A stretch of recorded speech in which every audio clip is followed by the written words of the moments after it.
오늘의 말씀 창세기 45장 16절부터 28절 말씀. 하나님 아버지, 목요일 아침 이 시간에도 주의 은혜를 한 마음으로 주 앞에 나오게 하시니 감사합니다. 이 시간에도 우리 모두에게 말씀을 통해 하나님의 음성을 들려주옵소서. 예수 믿고 거룩하신 이름으로 기도합나이다. 아멘.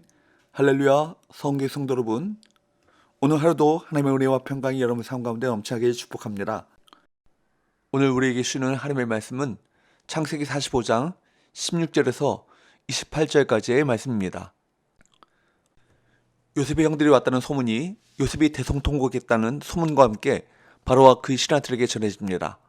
16절, 요셉의 형들이 왔다는 소문이 바로의 궁에 들림에 바로와 그의 신하들이 기뻐하고, 그런데 놀라운 사실은 그 소문이 바로와 그의 신하들에게 전해졌을 때 누구 하나 질투하는 사람이 없이 그들 모두 자기 일처럼 기뻐합니다. 그만큼 요셉은 애굽에서 인정받고 있었습니다. 바로는 기뻐하면서 요셉의 아버지와 그의 가족들을 공식적으로 애굽으로 초대합니다. 17절부터 20절까지 말씀.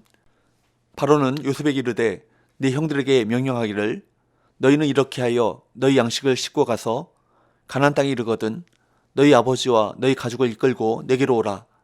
내가 너희에게 애굽의 좋은 땅을 주리니 너희가 나라에 기름진 것을 먹으리라. 이제 명령을 받았으니 이렇게 하라.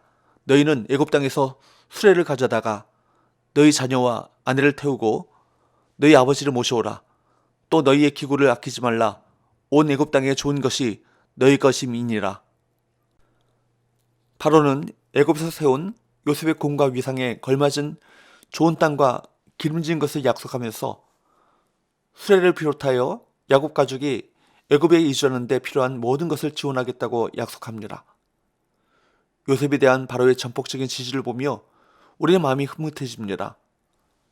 바로는 요셉에게 왜 이토록 넘치는 약속을 했을까요? 그것은 먼저 요셉이 총리 역할을 충실히 감당했기 때문일 것입니다. 그뿐만이 아니죠. 요셉은 형들에게 보복할 수 있는 지위와 힘을 가지고 있었습니다. 그러나 그는 하나님의 선하신 뜻에 순종하여 형들을 용서하고 그들의 생명을 구원하는 선택을 했습니다. 하나님은 요셉의 선택을 기쁘게 받으셨으며 바로를 사용하셔서 요셉의 순종에 넘치는 복으로 보상하신 것입니다. 사랑하는 여러분, 우리의 믿음의 선택, 믿음의 순종을 하나님께서 기뻐하십니다. 이제 요셉은 바로의 전폭적 지지 아래 형들을 세심하게 배려하면서 그들의 귀환길을 준비합니다. 또 가족들의 이주를 위한 준비도 진행하죠. 21절 말씀에 보면 요셉은 바로의 명령대로 형제들에게 수레를 내주고 가는 길에서 먹을 양식도 줍니다. 22절을 보면 특별히 베냐민에게는 많은 선물을 주고 아버지에게 보낼 좋은 선물들까지 준비합니다. 형제들에게는 특별히 옷을 선물합니다. 애굽에서 가나안까지 가는데 수일이 걸리기 때문에 낮의 뜨거운 햇볕과 밤의 추위를 피하기 위해서는 외투가 꼭 필요했습니다. 형들은 과거에 요셉의 옷을 빼앗았지만 요셉은 이제 형들에게 옷을 선물했습니다. 그런데 요셉은 베냐민을 특별히 생각해 그에게 더 많은 선물을 주었습니다. 하지만 형제들에게 이제 중요한 것은 선물의 많고 적음이 아닙니다. 형제들은 이제 그것을 질투하지 않습니다.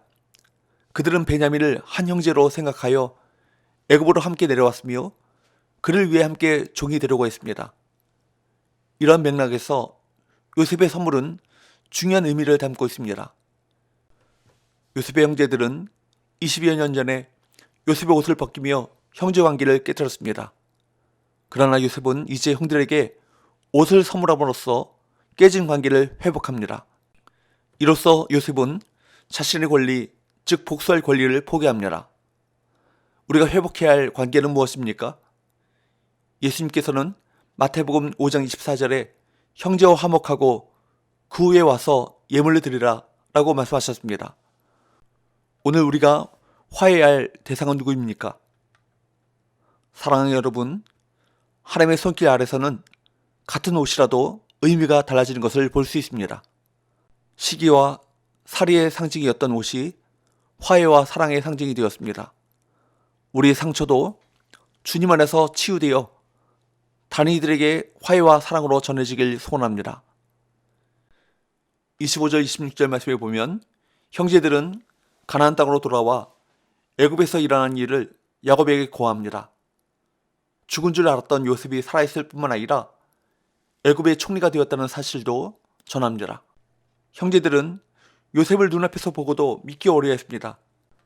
그런데 말로만 소식을 전해 들은 야곱으로서는 도저히 믿어지지 않았을 것입니다.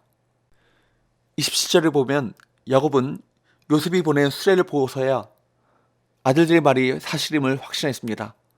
아마도 바로가 하사한 수레가 특별해서 아들들의 능력으로는 구할 수 없는 것이었기 때문일 것입니다.